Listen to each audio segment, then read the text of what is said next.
students. Today we're going to be taking a quick look at some phrasal verbs, more specifically phrasal verbs with this extra piece off. And often when we get to around high intermediate, we start becoming more familiarized with these different kinds of verbs. They're not just standard verbs like to do or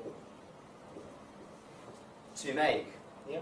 Often phrasal verbs, they have not one but maybe two parts, and often the meaning of these phrasal verbs is not always as literal as something like this, to make. It's just not, you know. It's not as clear or predictable, we might say. Usually the meaning is very subtle. It's something that you might have heard of, but on paper, not really. It's too difficult. So today we're going to break it down, and I'm going to give you some examples about how we can learn phrasal verbs effectively and how we can use them when writing in English. Let's start with a basic one, okay?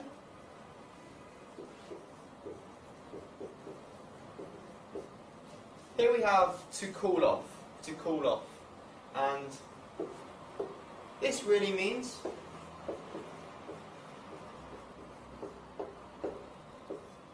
to cancel. So instead of using this main verb cancel, I can say, maybe, this evening I would like to cool off my soccer game. That is, I would like to cancel my soccer game. It's nice and clear, it's nice and simple, and the best way to remember phrasal verbs with two parts is to kind of picture them in your head as these fixed expressions, like any other piece of vocabulary. And you can do this just in a word bank or your workbooks. You jot it down.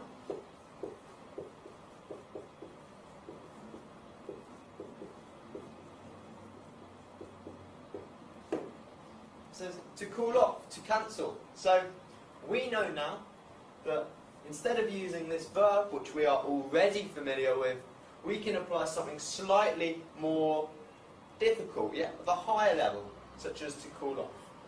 Let's take a look at another example.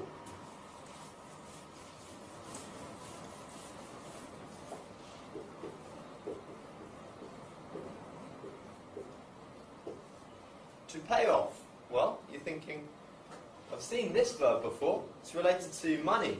So what kinds of nouns, what kinds of things do we pay off? Well, for starters, we could pay off, say, a credit card.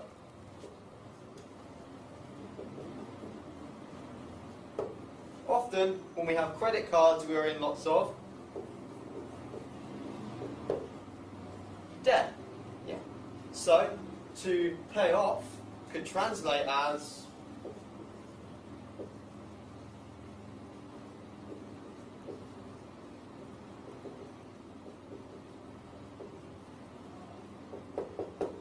to remove or, slightly higher level, eradicate one's debt, one's credit card debt for that matter. So what do? We place all of this into our word bank. We organise these kind of fragmented pieces of language and we put them in a form that's easy to remember. Because now your teacher's probably giving you this kind of language and it's not always that clear. So just like you, I need to use my whiteboard, use the space, and make sure that this is understandable.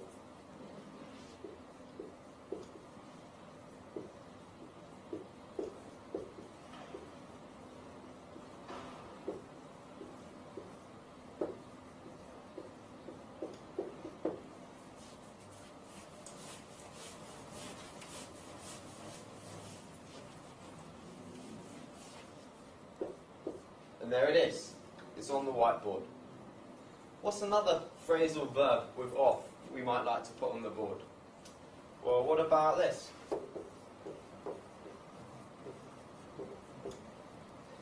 To show off. To show off. often one we like to see when we're with our friends, maybe sporting events, we see certain athletes maybe show off. What does it mean?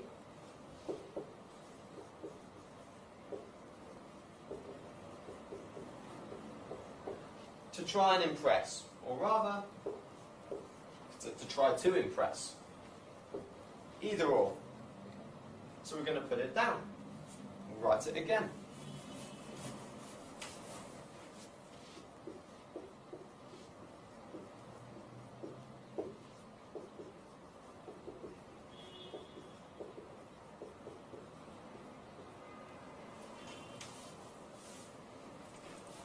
So we have our three examples, our three phrasal verbs with off. And now comes the difficult part. We want to put them in sentences, yeah, around different nouns and adjectives that are grammatically correct. And by using these effectively, you can score quite high on your level test, especially if you choose the second part of the writing task. And that is often something more creative. So for those of you who kind of prefer this style of writing, maybe, pay close attention and you'll hopefully improve from this.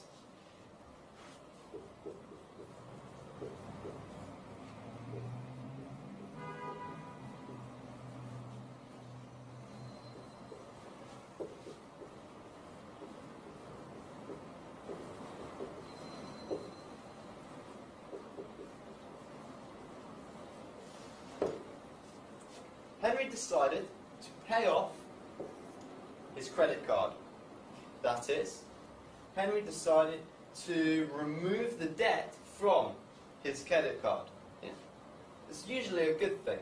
And here we see that decided, ed, is in the past tense, but we've got this infinitive, and we can see that the phrasal verb stays in a present kind of form. Okay? Now, not always will we see the phrasal verbs as simple as this. Sometimes when we're writing, we need to change the form into something that is more complex. Let's take another example.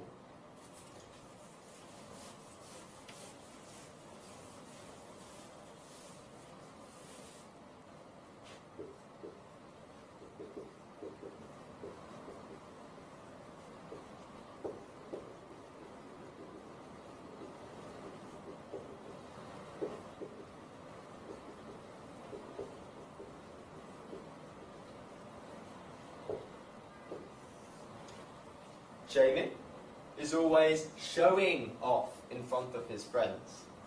You see this ing? So we've taken show off, we know that means trying to impress, and we've added this ing suffix. We've made it continuous. And here we can see that phrasal verbs are really unique because they have this ability to kind of adapt in the way that fits our existing tense on the paper.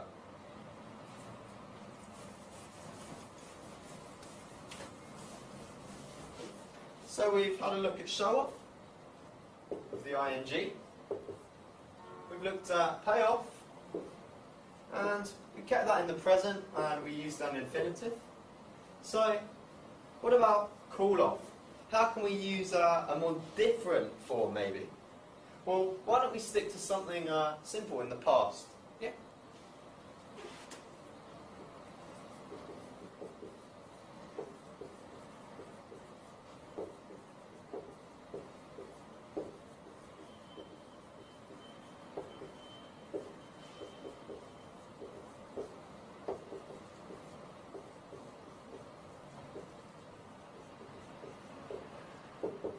Put it there. Okay. Here we see ed, and we have after heavy rain, we decided to cool off the soccer match. Now, we wanted to put cool off in the past tense, but here because we have this to, it's an infinitive. We need to change it. Yeah? This is not putting a phrasal verb with two parts in the past. So we can make it more simple. We can simplify this.